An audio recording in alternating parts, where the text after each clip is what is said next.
If you want to grab our men's lifestyle supplement, Male Advantage ebook, or my personal workout and diet plan, all links are in the bio.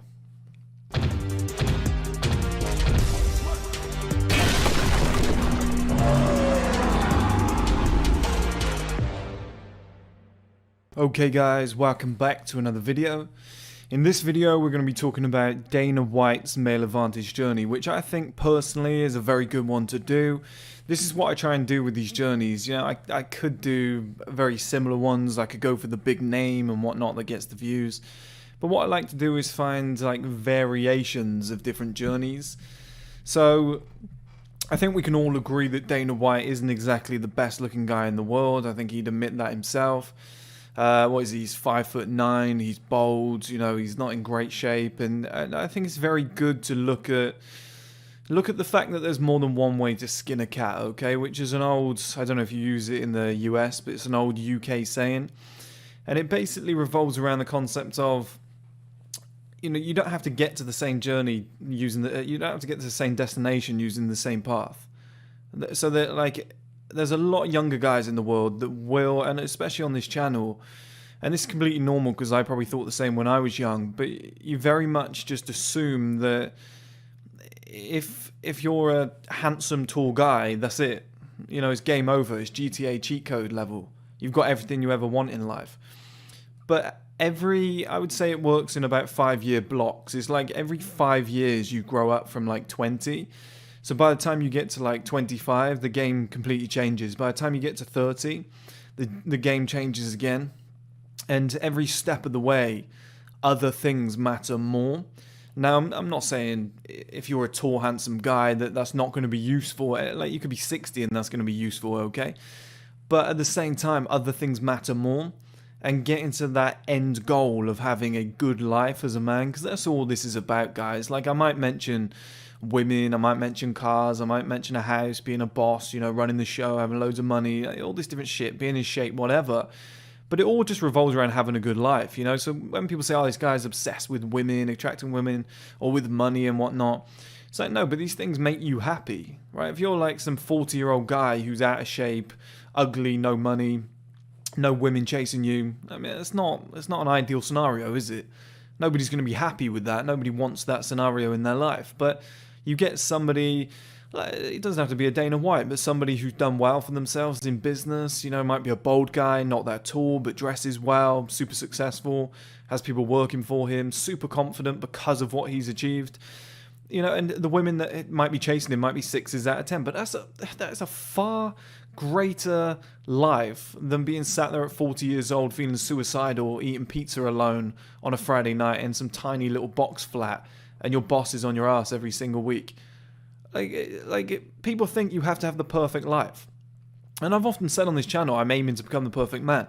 I think I'm lucky enough to be in a position where my foundation and my starting base can put me there. Okay, I think like there's a certain level of intelligence you might need. I'm like 6'1", 6'2", naturally good genetics with my frame and stuff like that for like body and whatnot. So I think I can like go really far. That's just my personal journey.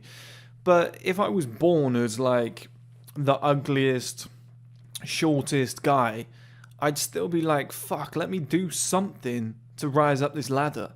Let me make the best of my scenario, because there's so much more that I can accomplish here. And Dana is a great example of that. Like, he's a boss. That's what he's achieved. He's achieved fucking Marvel boss status.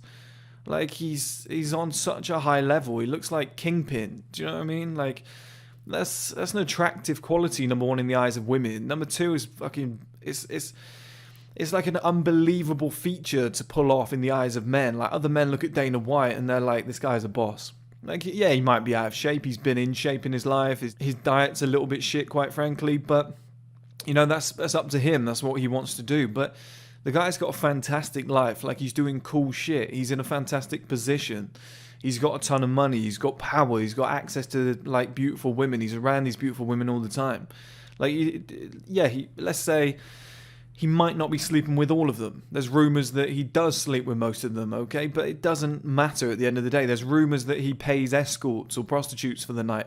I'm sure they're beautiful. Like, he's got the money to do it and it won't affect him. He's still got a cool life. I don't, it's still better, like I said, than sitting in a fucking tiny little apartment somewhere, just pissed off with life, angry at everybody. Every woman's turning you down. Nobody showed you any respect. Your assets are shit. You look like shit. Like, people don't understand that you don't have to go on this same journey. You don't have to look like David Gandy or Luke Rockhold or Juan Betancourt or Broderick Hunter. You don't have to look like one of these guys to have a great life. You just play your cards. You make the best of what you've got. You put yourself as high as you can in multiple areas, my straight 7 system, and you become an outlier male.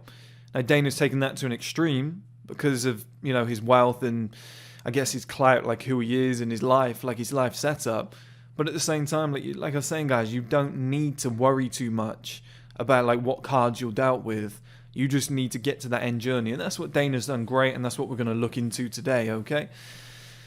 So, first things first, Dana dropped out of college. So he was born in Boston. He wasn't from a wealthy background at all. He actually had a really difficult upbringing, but he dropped out of college twice. So, to start with, we can't make any excuses here and say this guy was lucky. Okay, so he got to 19 years old and he worked a series of jobs, including valet, bouncer, bellhop, which we've got a picture of here. And apparently when he was a bellhop, from a young age, he just knew that he was into fighting. It was boxing to begin with. He just knew that he was really, really into it. I don't know if that is Dana, to be fair, but it does look a little bit like him. It's just what people have posted, so fair enough, it might be.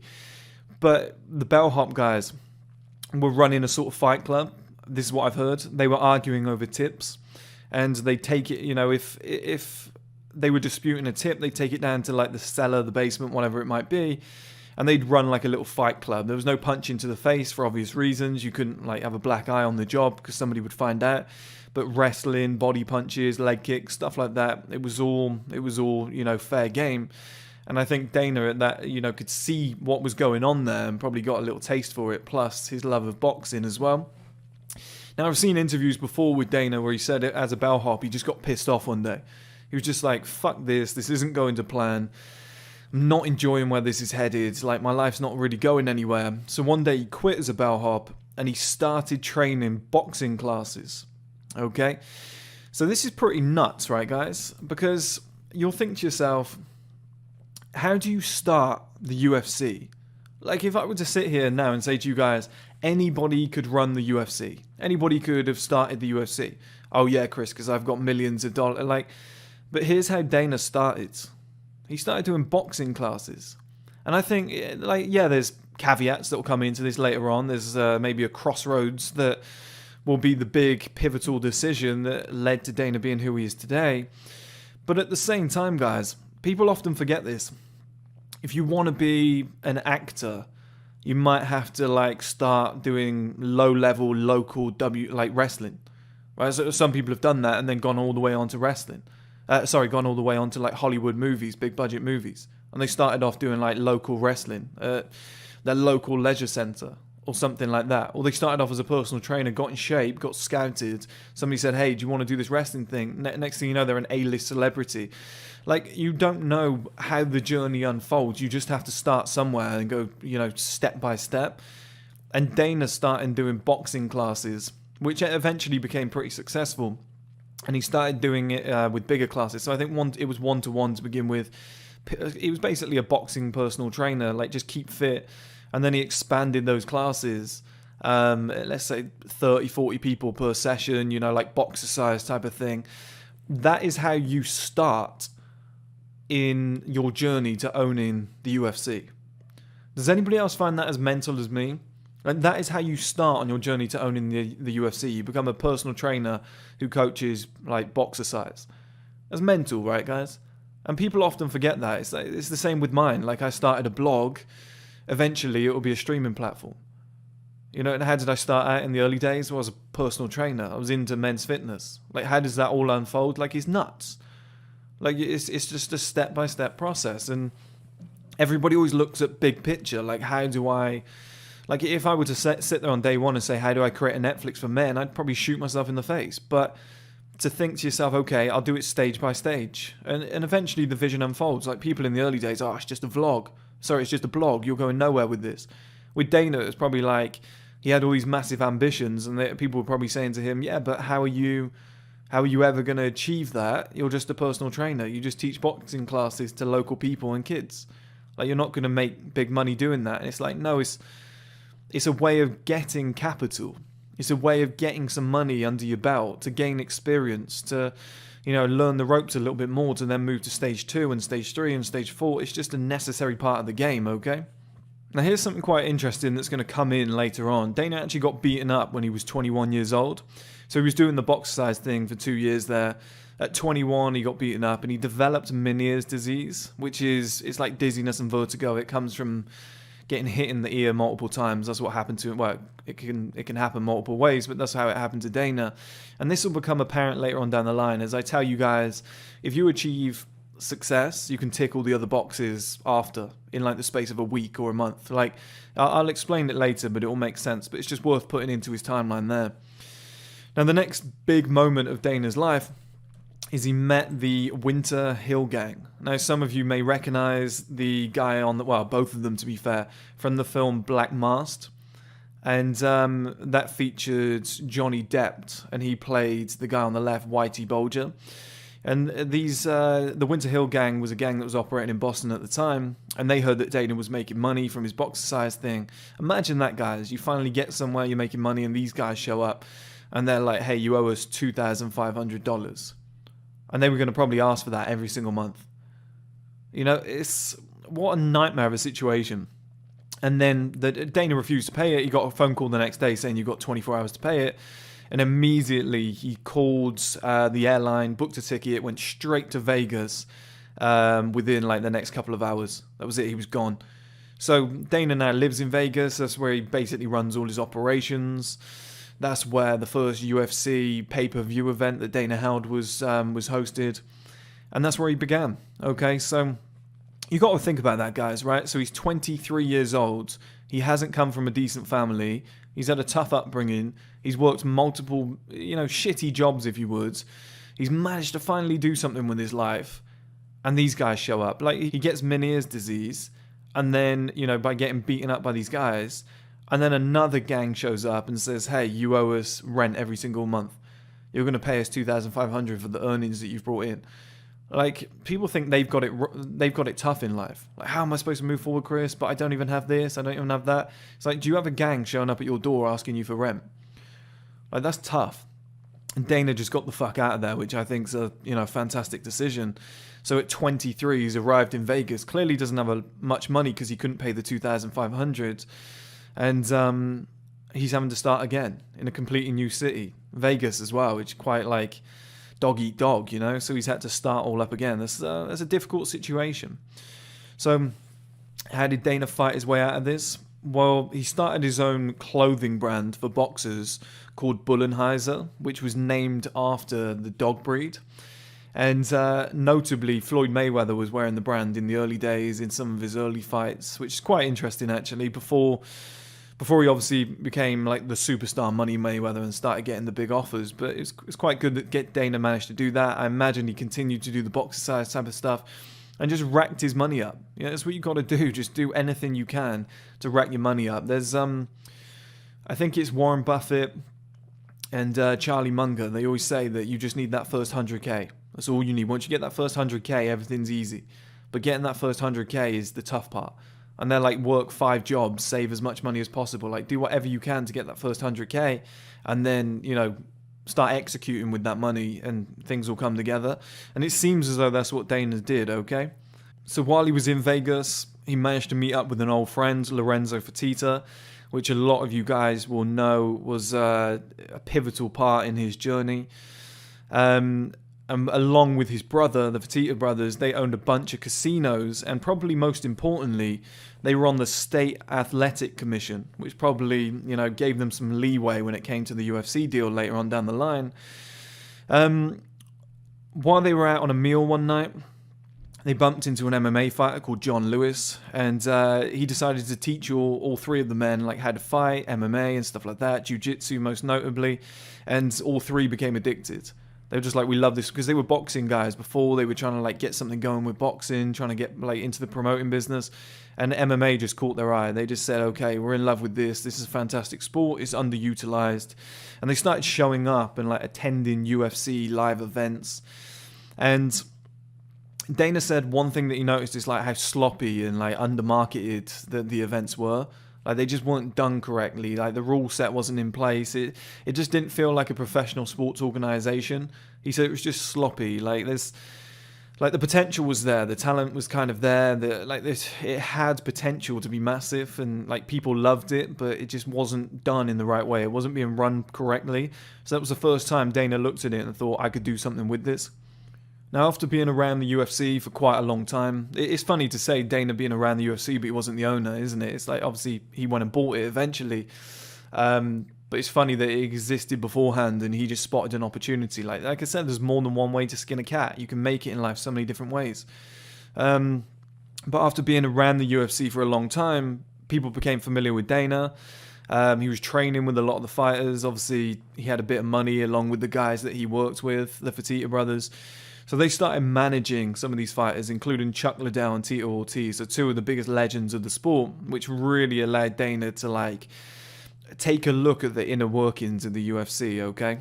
Now, interestingly, during a contract dispute, he realized that the UFC was about to go bankrupt. So while he was negotiating a contract, I think it was for Tito Ortiz, he realized that, you know, they had no money left. That's obviously why he couldn't get more money for his fighter, which makes sense. So Dana went back to the Fertitta brothers, who obviously got all of the money, and said, look, we can buy this, we can get a deal sorted, and convince them to eventually negotiate for around about a month, negotiate over the period of a month. And the deal that they ended on was $2 million for 100% of the UFC, which in today's world was a steal.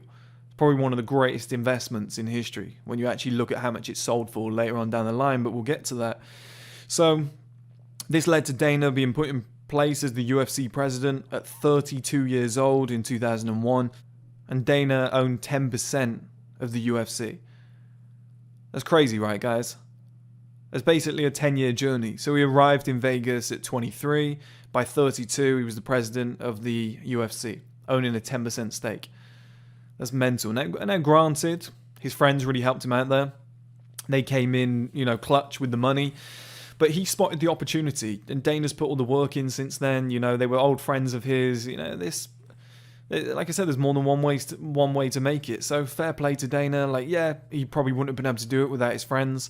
But at the same time, he spotted an opportunity. He sold it to them. Like, there's a skill within that as well, guys. But yeah, that's his 10-year journey. So like I said, he arrived in Vegas with nothing, worked his ass off for like 10 years, spotted this opportunity. He was still a manager in the UFC, still had fighters under his roster, like his own name, if you would. So it wasn't like he was doing nothing and just asked for money. Like, this guy was making his way, he was like worming his way into this business. You know, he was probably considered quite high up in the organization. Like, he was a well-known guy. Like, it's not exactly like he just said, oh, guys, put some money towards this and I'll like step in. Like, he already knew the ins and outs. Like, these guys with money, they're not stupid. They obviously said, hey, yeah, look, Dana, we're going to need to see a pitch here. We're going to need to see a plan. Like, what's your idea behind it? So all in all, fair play. He's used other people's money. He's negotiated really well with them. He's obviously laid out the plan. He's convinced people. That's not easy to do. It's not easy to convince rich people about a vision. Okay, so we get to a point now where Dana's 32 years old. He's the president of the UFC. He's got money. He's in a good position.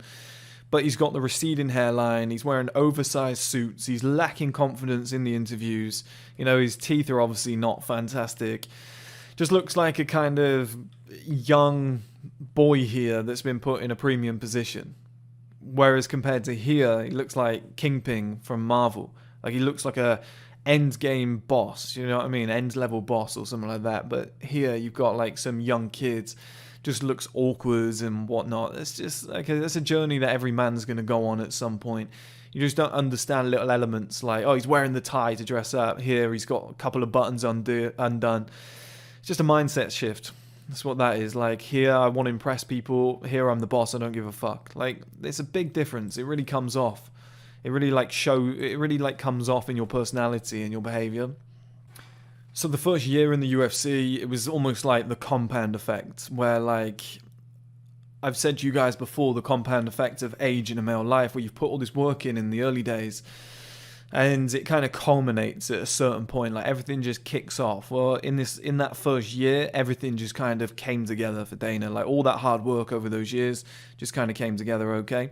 And the first thing he did, he had to buy back the rights to the brand and the website, which actually UFC.com stood for user-friendly computers.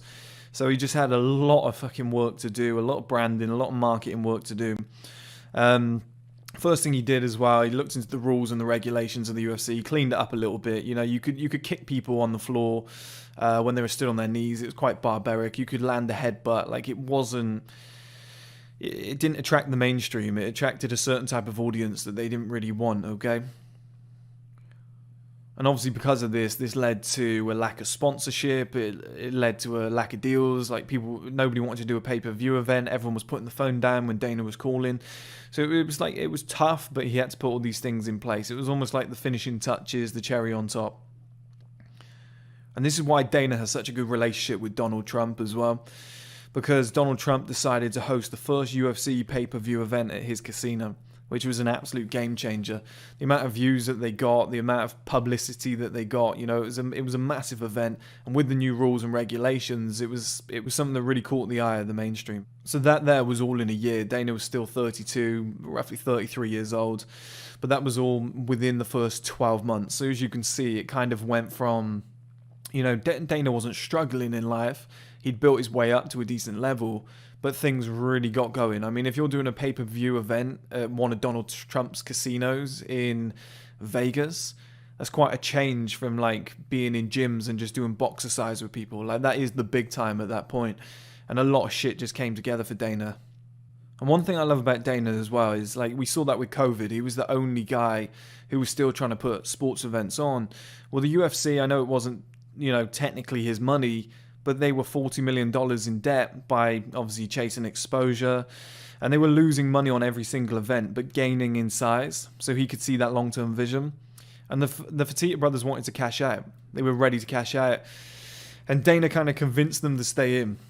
You know, they had a change of heart. He obviously wanted them to stick around. They had a change of heart, but Dana wasn't going anywhere. Like he was staying in it. He had his vision. I love that about the guy. I think he's fantastic in that sense.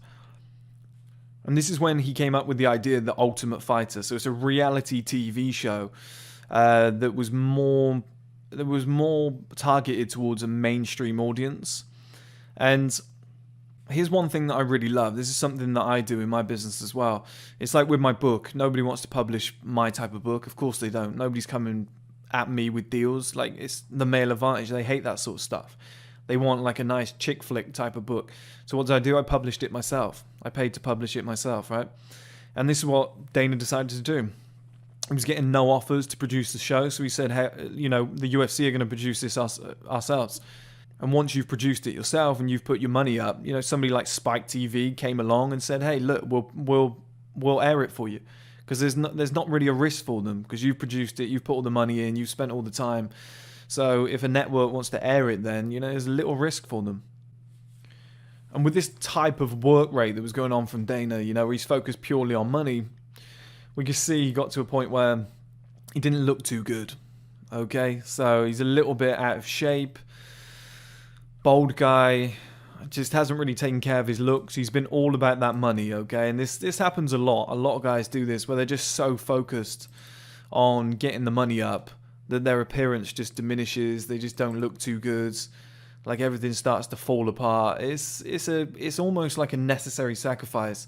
And then once you've ticked that box, you can kind of like switch over and really focus on appearance. Or you can do the two at the same time. You know, it depends how crazy your schedule is. I promote both at the same time, as I've told you guys before. I don't really like it when a guy's like 35, 40 years old, loads of money in the bank, but they're overweight and they look like shit. I just think, what a waste. Like, you made all this money, enjoy it. Like, it's not hard to keep yourself in shape, right? But a lot of guys kind of let themselves down in that sense. You know, and Dana got to a point where he had the money, he had the success, he probably had some level of notoriety and respect, but he didn't really have the look. And I think this is a trigger point in his life when he really started to sort a lot more shit out. So, like I said, Dana's not the best looking guy in the world today, but he certainly looks better than that. Okay? And he definitely looks better than that. Like, he's a completely different guy today compared to who he was. Like, that's not... Like, he looks way better than that. That's like an awkward looking guy, okay? And this is like, it's a little bit later than what I would promote to you guys. I would say get in shape sooner. I think if Dana had done it along the way, and he just doesn't look like a guy who really gives a shit though, does he? Like, he doesn't, like, give me 2 years with Dana, I could improve him like 10x, but he just doesn't seem to care. I think he's more interested in the money. He's quite like an old school Boston guy. Doesn't really, like, it's just polo shirts, jeans, and trainers. Like, occasionally wears, like, suits for the big events, but I just don't think the guy really cares too much. But you guys can, okay? But this was 2011, so Dana was 42 years old. Now, ideally, you want to be doing this around 30, 32 years old, where, you know, you've nailed some sort of, like, your income's going up, but you've got in shape. Like, you've improved your looks, you've blended it all together so that you can enjoy it along the way. But this is where Dana really started putting everything together, so... He went through a body transformation. He started to look completely different. He did improve his dress sense a little bit. The Ultimate Fighter was a massive success. It got millions of views. Advertisers, sponsors, season 2 deal with Spike TV came in. Like, everything just turned around. The UFC acquired Pride and Strikeforce, which led to massive names coming in like Ronda Rousey, Daniel Cormier, you know, who have ended up really pushing the UFC forward since. And they landed a 100 million per year TV deal. So at 42 years old, after all this work, Dana's finally putting stuff together, okay? In terms of, like, appearance, he's starting to look more like this. You know, he's starting to bring some stuff together, like the Dana that we know today.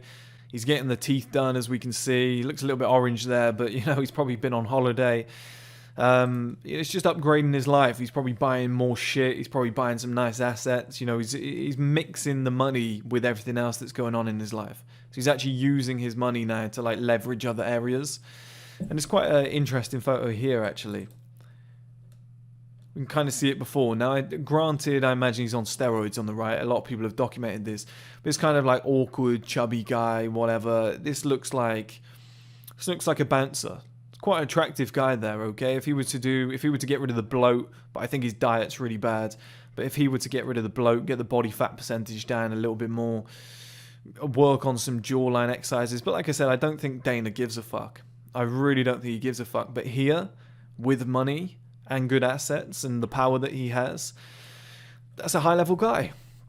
That's a high level guy. Like, that's top level, okay? And people always look at, people always say on the channel, like, they'll look at Dana the way he looks here, and they might be like, oh yeah, but ugly bald guy, kind of out of shape, there's no way this guy's doing well in life. It's like, trust me, things change as you get older.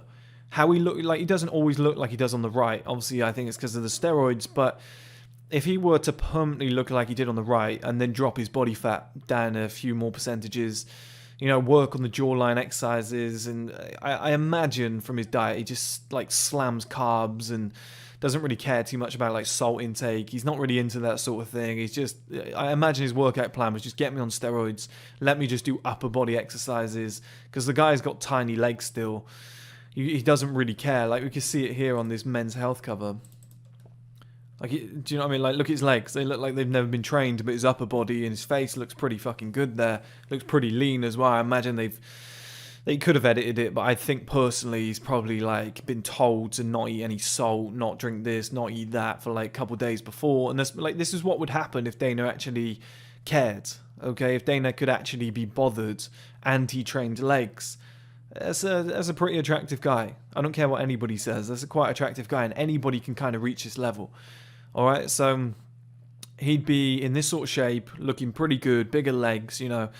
Maybe you could chisel that jawline up a little bit more, but it's like I said, it's a handsome guy with loads of money, power, notoriety. Like, that's a good fucking life, guys. That's a great fucking life. And everyone thinks you have to be some stud, some Prince Charming, with perfect genetics, a full head of hair, like the perfect DNA, like the ideal face shape, like a jawline that could cut glass. Like, it doesn't have to be perfect for you to have a fantastic life. Like I said, Dana could make it better. He just doesn't really give a shit. He obviously did in parts, but I feel like he just lets himself down with his diet. You know, we can see here, I imagine it's this sort of shit all the time. Like, he's eating with food puffing his cheeks out, so his face is going to end up being a lot thicker than it should be. It's going to look a lot more random. I've taught you guys about hollow cheeks before.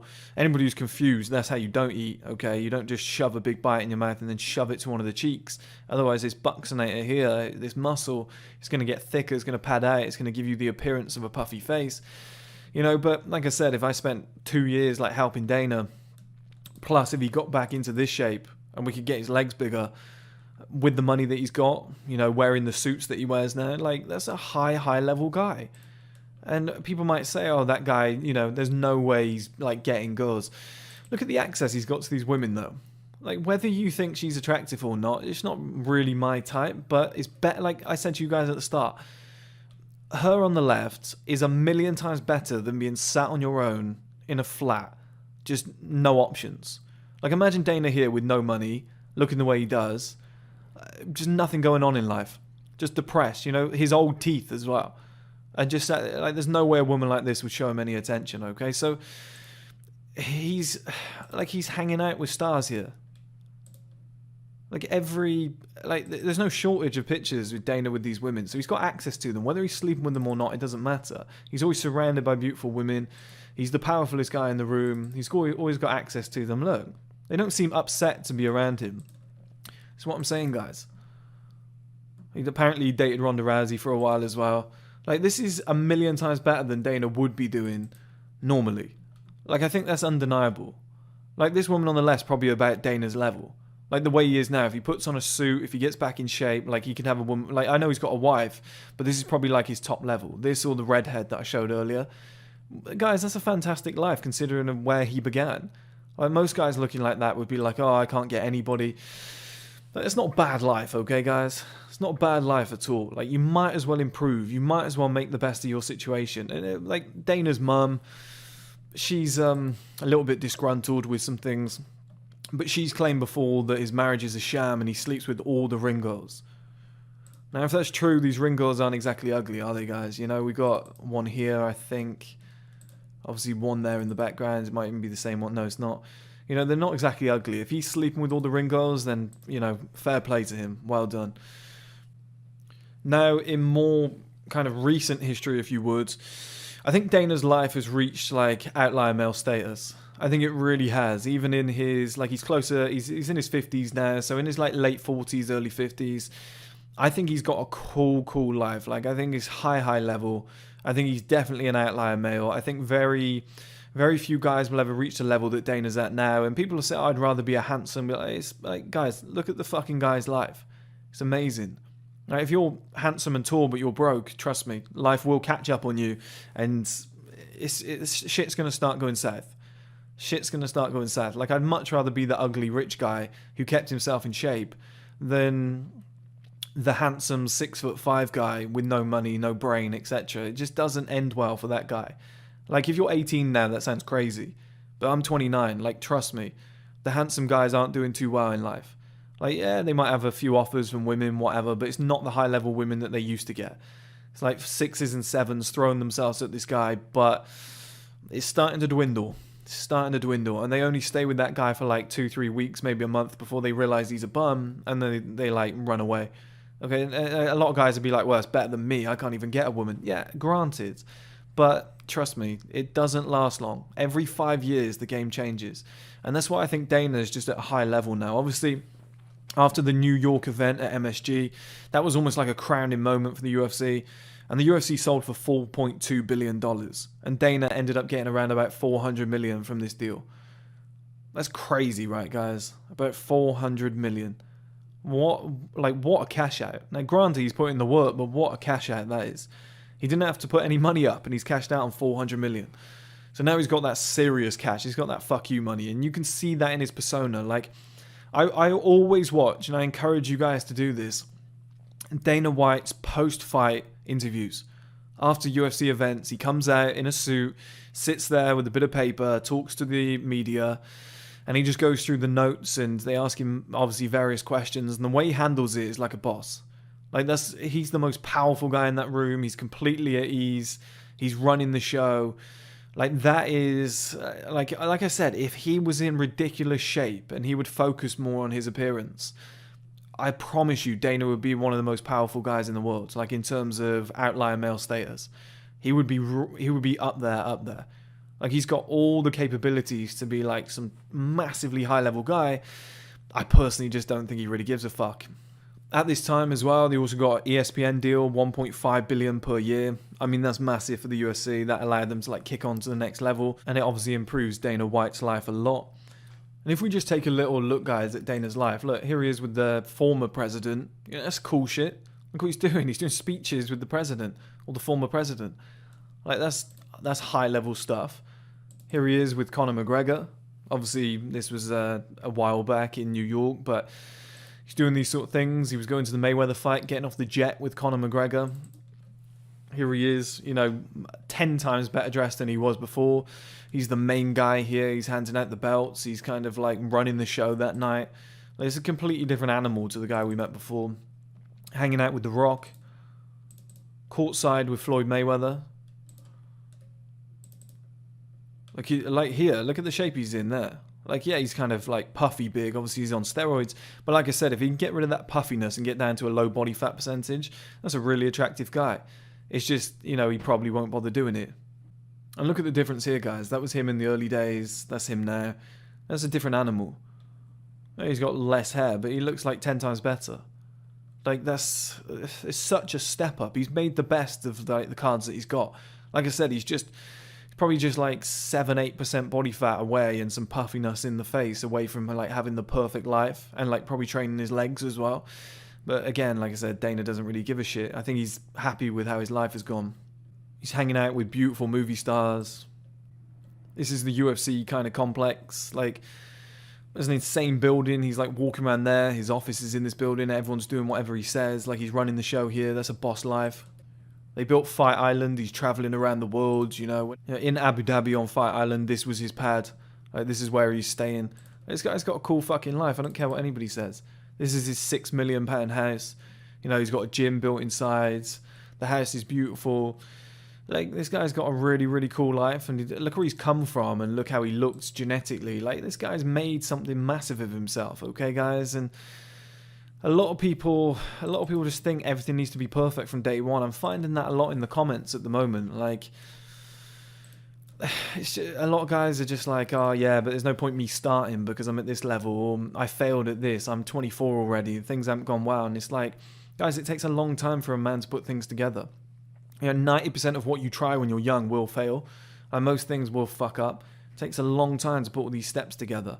Yeah, you might not be the most handsome, you might not be the tallest, just play your cards. Play your cards and try and rise up. Things will get better step by step. So I'm not saying you're going to be 52 years old and finally things will come together. But if you work hard enough, by like 30, 32, you're 10 times better off than you were before. Well, which would you rather? You're still not a handsome guy, but your life is 10 times better than it was before. Well, that's fantastic. That's progression. 42 years old, your life's even better. You get to your 50s and you've just nailed it in all departments of life. You're completely happy with how things have gone. I just think that's such a better scenario than just sitting there and complaining. Like, I would say nobody watching this video would want to be Dana White from birth.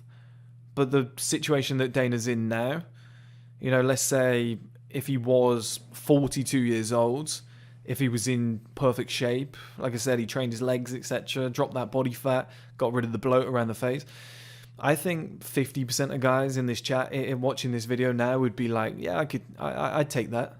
Especially the older guys. They might be like, yeah, I'd swap lives with him in that scenario.